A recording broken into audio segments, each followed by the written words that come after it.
بسم اللہ الرحمن الرحیم۔ حضرت عائشہ رضی اللہ عنہ کشائش رزق کے لیے ذیل کی دعا مانگا کرتی تھی: اللہم اجعل اوسع رزقک علی عند کبر سنی وانقطاع عمری۔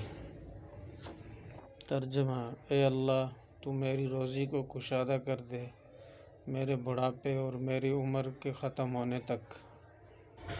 یہ دوسری دعا ہے روزی میں برکت کے لیے: اللہم ابسط علینا من برکاتک ورحمتک وفضلک ورزقک۔ ترجمہ: اے اللہ، آپ ہم پر اپنی برکتوں، اپنی رحمتوں، اپنے فضل اور اپنے دیے ہوئے رزق میں فراخی نصیب فرمائیے۔ رزق کی تنگی سے حفاظت کا مجرب عمل۔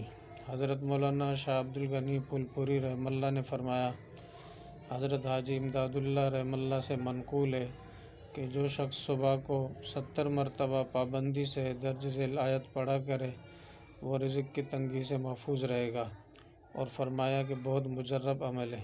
اللہ لطیف بعبادہ یرزق من یشاء وہو القوی العزیز۔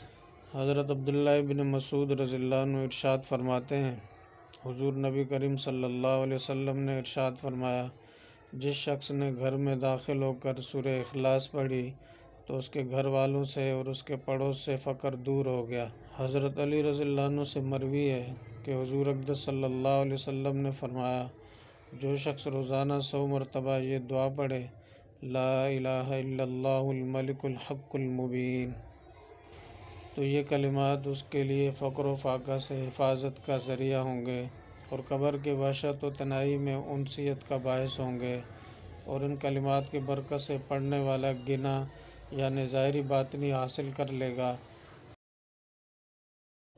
اور قیامت کے دن ان کلمات کی برکت سے جنت کے دروازے پر دستک دے گا۔ اس حدیث سے معلوم ہوا روزانہ 100 مرتبہ پڑھنے والے کو 4 بہت بڑے بڑے فائدے حاصل ہونے والے ہوں گے۔ ان میں سے ہر فائدہ ایسا ہے جس کا ہر شخص محتاج ہے، لہٰذا ہر شخص کو ہر روز اس کی تسبیح پڑھ لینی چاہیے۔ وہ فوائد یہ ہیں: فقر و فاقہ اور معاشی تنگی دور ہونا، قبر کی وحشت دور ہو کر راحت و انسیت حاصل ہونا، غنا ظاہری و باطنی نصیب ہونا، جنت کے دروازے پر دستک دینا اور جنت میں داخل ہونے کی سعادت ملنا۔